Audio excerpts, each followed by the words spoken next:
Assalamualaikum warahmatullahi wabarakatuh, Bapak dan Ibu sekalian.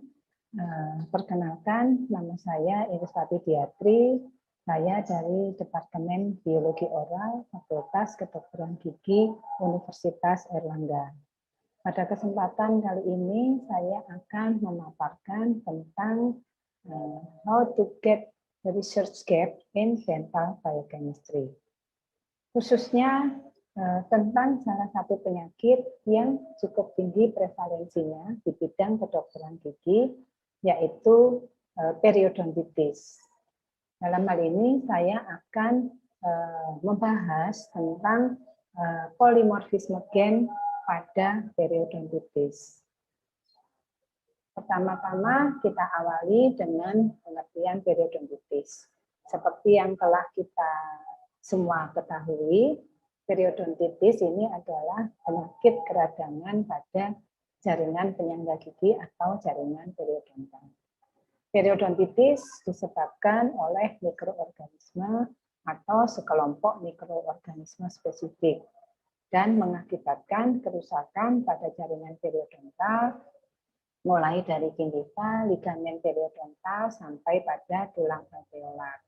Disertai dengan pembentukan pocket, resesi gingiva, atau bisa terjadi keduanya, dan pada umumnya berakhir dengan tanggalnya gigi gerigi pada penderita periodontitis tersebut. Periodontitis ini bisa dikatakan sebagai suatu penyakit yang kompleks atau multifaktorial. Hal ini berarti bahwa terdapat interaksi sejumlah faktor berupa faktor lingkungan dan faktor genetik yang terlibat dalam etiologi periodontitis tersebut. Dan pada periodontitis ini terjadi reaksi yang unik pada tiap individu. Jadi pada penderita periodontitis ini terdapat gambaran klinis yang berbeda antar satu penderita dibandingkan dengan penderita yang lain. Hal ini menunjukkan kerentanan atau sensitivitas yang berbeda pada individu-individu tersebut terhadap terjadinya maupun keparahan periodontitis. Dan dalam hal ini respon host diduga berperan penting di dalam perjalanan penyakit periodontitis ini. Periodontitis ini bisa diklasifikasikan menurut The American Academy of Periodontology pada tahun 1999 melalui International Workshop for a Classification of Periodontal Diseases and Conditions menjadi 4 kelas atau 4 kelompok, yaitu periodontitis kronis, agresif, necrotizing periodontitis, dan periodontitis sebagai manifestasi penyakit sistemik. Kemudian pada tahun 2017 melalui World Workshop on the Classification of Periodontal and Peri-implant Diseases and Conditions, periodontitis ini diklasifikasikan menjadi periodontitis, necrotizing periodontitis, dan periodontitis sebagai manifestasi penyakit sistemik. Jadi bisa dilihat di sini bahwa periodontitis kronis dan agresif pada tahun 2017 digabung menjadi satu kelompok, yaitu periodontitis. Hal ini disebabkan karena dari berbagai macam penelitian yang telah dilakukan, ternyata tidak diketemukan perbedaan biologis maupun patofisiologis yang nyata yang membedakan antara periodontitis kronis dan agresif tersebut. Jadi pada tahun 2017, periodontitis ini dibedakan berdasarkan stage dan grade. Stage ini berdasarkan keparahan dan kompleksitas manajemen penyakit. Terdiri dari stage 1 yaitu periodontitis awal, stage 2 periodontitis moderat, stage 3 periodontitis parah dengan potensi kehilangan gigi, stage 4 periodontitis lanjut dengan terjadinya kehilangan gigi yang luas dan ada potensi kehilangan gigi lagi, Kemudian grades ini menunjukkan gambaran biologis penyakit dan perkembangan penyakit, yaitu grade A perkembangan penyakit lambat, grade B bila perkembangan penyakit sedang, dan grade C perkembangan penyakit terjadi dengan cepat. Etiologi periodontitis ini telah kita ketahui juga bahwa bakteri patogen ini merupakan faktor kunci untuk mengawali atau menginisiasi penyakit periodontal. Telah banyak bakteri patogen yang diketemukan dalam berbagai penelitian, antara lain adalah Agaricotobacter, Actinomycetes comitans, dan Porphyromonas genithalis. Dan meskipun bakteri patogen ini merupakan faktor kunci untuk mengawali penyakit periodontitis, namun keparahan klinis ini menunjukkan gambaran yang berbeda-beda pada masing-masing penderita periodontitis. Dan diduga respon host berperan pada keparahan klinik tersebut. Dan salah satu faktor host itu adalah faktor genetik. Faktor genetik di sini adalah polimorfisme gen.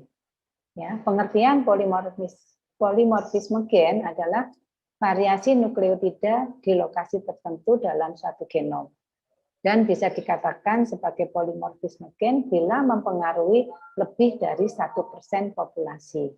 Jadi polimorfisme gen ini adalah variasi genetik yang dipunyai oleh seseorang atau suatu individu sejak lahir. Bila terjadi perubahan atau perbedaan ya, pada nukleotida, maka bisa terjadi perubahan kode genetik. Nah, perubahan kode genetik ini selanjutnya akan dapat mengubah struktur protein, mengubah fungsi protein, dan bila protein yang disandi itu adalah protein yang berperan pada suatu penyakit, maka perubahan atau perbedaan kode genetik ini bisa mempengaruhi peningkatan keparahan atau peningkatan kerentanan terhadap suatu penyakit, atau dalam hal ini periodontitis.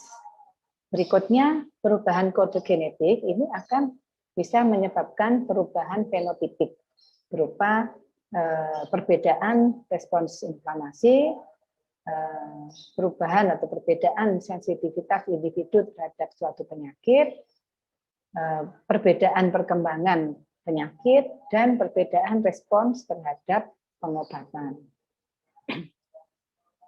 Polimorfisme gen yang banyak dilakukan penelitian pada periodontitis adalah single nucleotide polymorphism, yaitu polimorfisme nukleotida tunggal.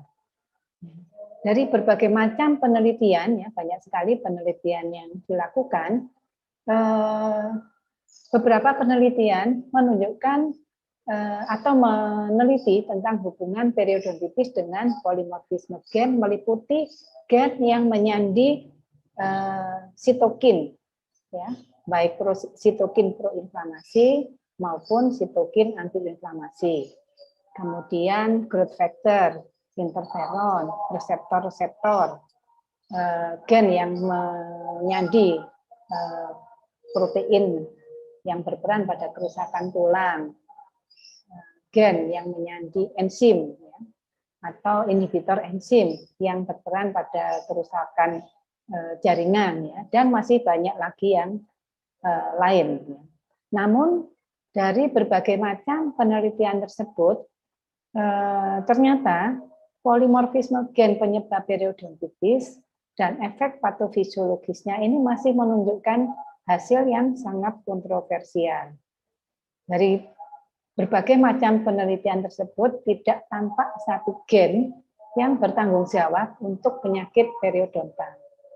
Dan selama ini perawatan penyakit periodontal juga belum menggunakan pengetahuan tentang faktor genetik ini sebagai dasar untuk pengobatan atau terapi penyakit periodontal. Jadi seperti kita ketahui, gen ini sebetulnya memiliki peran tertentu dan hal ini menentukan kerentanan ya terhadap periodontitis. Dan dari berbagai macam penelitian yang telah dilakukan, diperkirakan setidaknya terdapat 20 gen yang terkait dengan sensitivitas atau kerentanan dan juga terkait dengan keparahan periodontitis. Jumlah dan jenis polimorfisme gen ini untuk situasi serupa, jadi untuk periodontitis, ya, jadi jumlah dan jenis polimorfisme gen untuk periodontitis, ini dapat berbeda untuk keparahan penyakitnya pada latar belakang etnik tertentu. Ya, jadi seperti kita ketahui bahwa latar belakang etnik ini dipengaruhi oleh faktor genetik. Ya. Dengan sendirinya polimorfisme gen ini juga bisa dipengaruhi oleh latar belakang etnik tertentu tersebut. Sehingga hubungan potensial antara polimorfisme genetik dan periodontitis untuk suatu populasi tertentu mungkin tidak berlaku untuk populasi yang lain. Dan juga latar belakang etnik dalam penelitian ini penting, ya. Dan perbedaan antar studi atau kontroversi yang terjadi dari berbagai macam penelitian yang sudah dilakukan ini mungkin terjadi karena kriteria seleksi pasien atau adanya etnik yang bervariasi tersebut. Ya, sehingga dalam hal ini perlu dilakukan lebih banyak analisis atau review pada hasil-hasil penelitian tentang faktor genetik pada periodontitis dengan mempertimbangkan hal yang telah saya sampaikan tadi sehingga dapat diidentifikasi research gap dalam hal polimorfisme gen pada periodontitis ini. Dengan harapan hal ini dapat meningkatkan harapan dalam hal identifikasi faktor tertentu yang berhubungan dengan kerentanan dan keparahan periodontitis. Dan juga untuk meningkatkan harapan dalam hal perbaikan diagnosis dan pengobatan periodontitis, serta tentunya meningkatkan harapan dalam hal prediksi perkembangan penyakit. Ya. Demikian apa yang dapat saya sampaikan. Semoga bermanfaat. Terima kasih dan wassalamualaikum warahmatullahi wabarakatuh.